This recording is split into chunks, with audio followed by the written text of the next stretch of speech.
Hello friends, இன்னைக்கு Cola உருண்டை குழம்பு பார்ப்போம். அதுக்கு முதல்ல துவரம் பருப்பை எடுத்து கொஞ்சம் அதுக்கு மேலே கொஞ்சம் கடலைப்பருப்பை தூவி அதுக்கு தகுந்த மாதிரி கொஞ்சம் பச்சரிசி கொஞ்சம் அந்தளவு போட்டு கொஞ்சம் தண்ணியை ஊற்றி 2 மணி நேரம் ஊற வச்சுருக்கேன். ஊற வச்சதை அரைச்சி குறைன்னு அரைச்சி வச்சுங்க. அதில் வெங்காயமும் பூண்டு அப்புறம் கொஞ்சம் மேலாட்டு தூவி அதுக்கு மேலே கொஞ்சம் உப்பு லைட்டாக தகுந்த மாதிரி தூவி கொஞ்சம் மிளகாப்பொடி எந்த அளவுக்கு உரப்பு தேவைப்படுதோ அந்த அளவுக்கு மிளகாப்பொடி தூவி நல்லா பிணைஞ்சி அதுக்கு மேலே கொஞ்சம் தேங்காய் தூவி நல்லா பிணைஞ்சி உருண்டை பிடிச்சி அவிக்கிறதுக்கு வெங்காயம் வச்சிடணும்.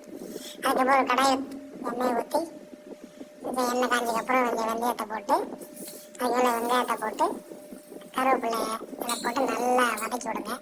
அதுக்கப்புறம் தக்காளி நல்லா அரிஞ்சு போட்டு நல்லா வதக்கி விட்டு தேவையான கொஞ்சம் லைட்டாக மஞ்சத்தூள் ஊற்றி அப்படியே வதக்கிட்டு 2 ஸ்பூனு மல்லித்தூள் அதுக்கு 1 ஸ்பூனு மிளகாத்தூள் அதை போட்டு நல்லா வதக்கி எண்ணெய் பிரியோட வதக்குங்க. எண்ணெய் பிரிஞ்சதுக்கப்புறம் கொஞ்சம் தண்ணியை ஊற்றி நல்லா எந்த அளவு தண்ணி தேவைப்பட ஊற்றிட்டு அந்த தண்ணிக்கு தகுந்த அளவுக்கு உப்பு போட்டு அதில் கொதிக்க வைங்க. உங்களுக்கு தகுந்த அளவு தண்ணி ஊற்றிக்கிங்க. 2 மணி நேரம் கழிச்சு தனியாக ஒரு புளியை கொஞ்சம் ஊற வச்சு வச்சுக்கோங்க.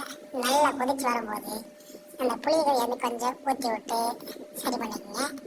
புளிப்பு அப்படிங்கிறத செக் பண்ணிக்கலாம். அதுக்கப்புறம் நான் அவிச்சு வச்ச கோலா உருண்டை எடுத்து அது ஒன்றா அந்த குழம்புக்குள்ள போடணும்.